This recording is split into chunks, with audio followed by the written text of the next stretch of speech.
I'm not easily shocked. But when I saw him on camera, and they stayed in that one shot forever, you know, you start looking at things. He looked tired. He looked withdrawn. Uh, he looked like he had been abused in that respect, and maybe he felt that way because he and Hogan were tight. Yeah. They were buddies. They hung out together, and uh, at one point, often, regular. So I thought he was uncomfortable, but he seemed to be very honest. I didn't hear Vince say anything on the TMZ piece that I felt like was questionable. He had opinions that you can agree or not agree with, but he was just I don't know, maybe he just like one of those deals where you agree to do something and then you start doing it and then you start regretting doing it. Oh, I got you. That's kind of that's how I felt. And it may not be accurate. That's how I felt. And so for those of you that haven't seen the TMC piece, I'm sure it's available online. If you want to watch it, it's an hour show. So it's something to think about if you're a wrestling fan, Hogan fan, whatever. Uh, interesting piece. And TMC put a lot of money into the production. They interviewed a lot of people.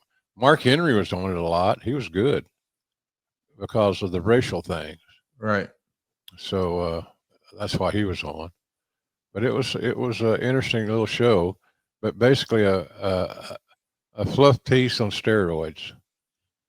It told a story and mentioned a couple of things, but not a lot of video that would support their story.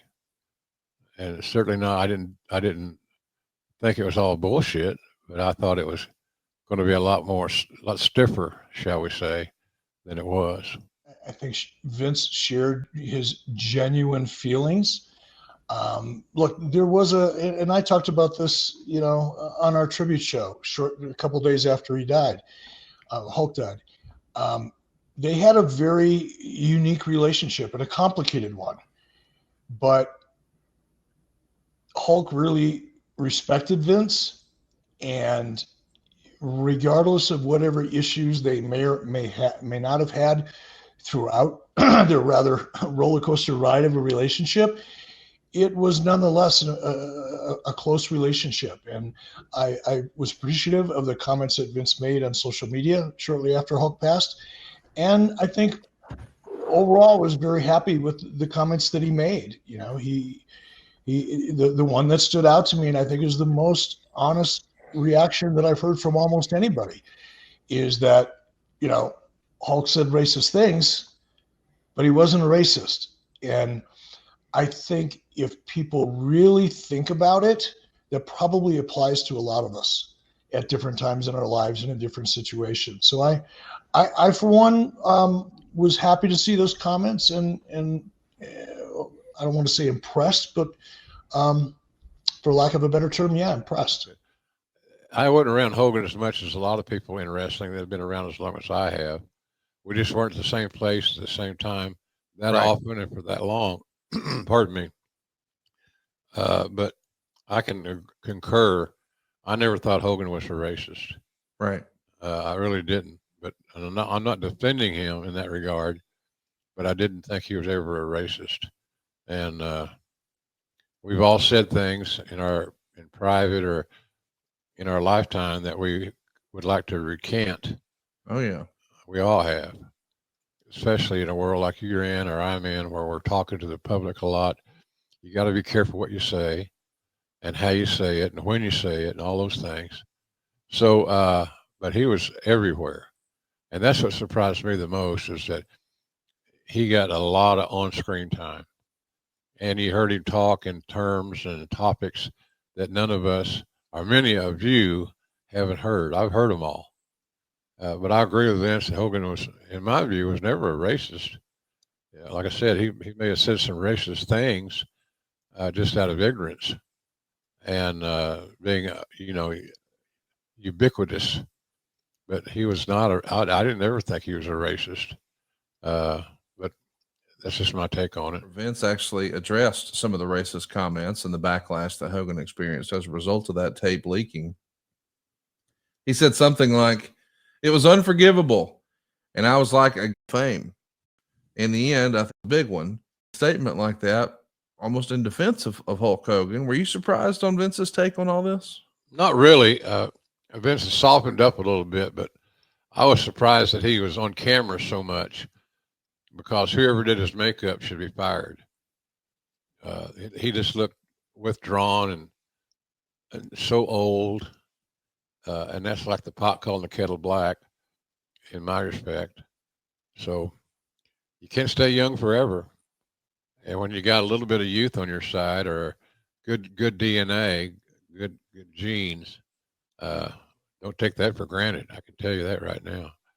But he was all over it. Look at his eyes. To me, he looked tired and a little frustrated.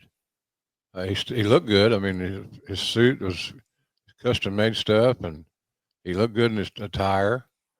But the hair thing was one issue that caught my eye. Having his eyebrows colored, another thing that caught my eye. But his eyes tell a big story, and entertainment and news and things of that nature. I find myself watching the eyes of the news anchors, because you can always usually tell when they're bullshitting. So, but it was informative. I'll say that.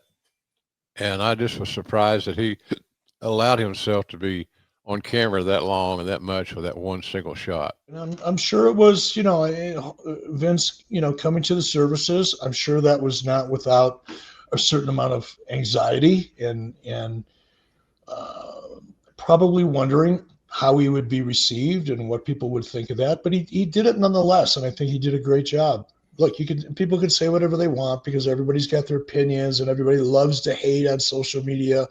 Vince has got his own issues, and he's dealing with them however he's dealing with them. But no one can deny that the combination of Hulk Hogan and Vince McMahon has created the industry that so many people enjoy a great benefit from today and enjoy as consumers today. It started with those two men, and I don't think there would have been a Hulk Hogan without a Vince McMahon, and I don't think there would have been a WWE as we see it today without a Hulk Hogan. So I think it was more than appropriate to hear from Vince, both in his social media posts, at the services, and obviously on the special last night.